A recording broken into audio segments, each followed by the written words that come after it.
Assalamualaikum warahmatullahi wabarakatuh.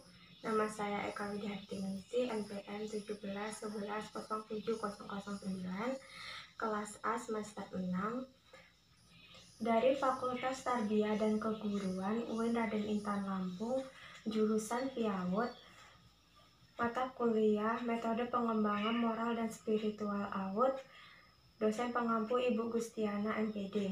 Dari kelompok 3, di sini saya akan mempresentasikan makalah saya yang berjudul Karakteristik Perkembangan Spiritual Anak Usia Dini.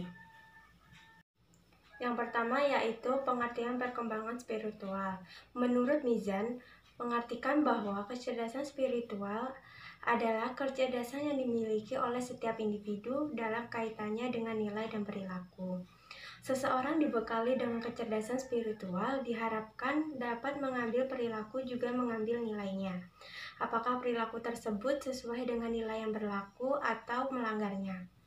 Maksud dari nilai yang lebih luas dapat dimaknai dari sumber yang beragam, seperti sumber yang berasal dari agama maupun sumber yang berasal dari dasar negara.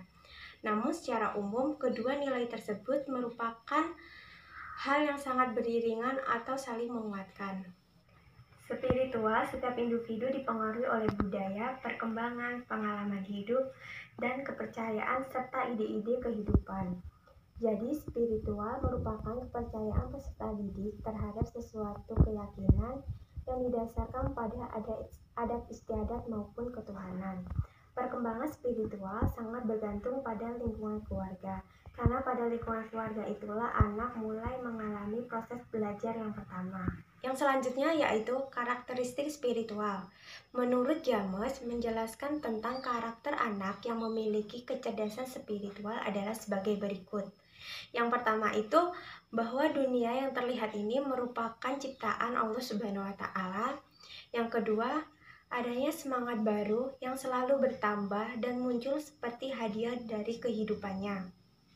Yang nomor 3, adanya kepastian terhadap keamanan dan kedamaian serta perasaan cinta yang besar dengan hubungan orang lain.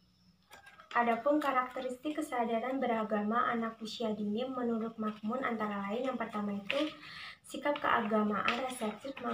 Meskipun banyak bertanya, reseptif itu yaitu kemampuan untuk memahami bahasa lisan melalui apa yang dia dengar maupun yang ia baca.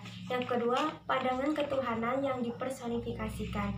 Yang dipersonifikasikan artinya mengumpamakan atau melambangkan sesuatu.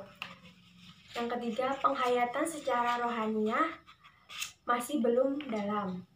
Yang keempat, hak ketuhanan dipahamkan secara idiosinkritik, yaitu idiosinkritik itu adalah yang mengistimewakan. Jadi hak ketuhanan dipahamkan secara istimewa. Yang selanjutnya yaitu implikasi perkembangan spiritual anak usia dini. Pada dasarnya, anak sudah memiliki dasar-dasar kemampuan spiritual yang dibawanya sejak lahir. Untuk mengembangkan kemampuan ini, selain keluarga, pendidikan di sekolah juga merupakan hal yang sangat penting untuk mengembangkan kecerdasan spiritual. Oleh karena itu, dibutuhkan pendidikan yang tidak hanya berorientasi pada pendidikan intelektual saja.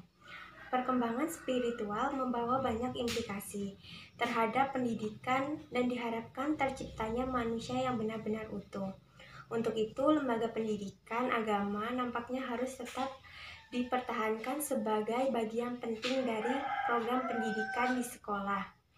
Tanpa pendidikan agama, mustahil kecerdasan spiritual dapat berkembang baik dalam diri anak.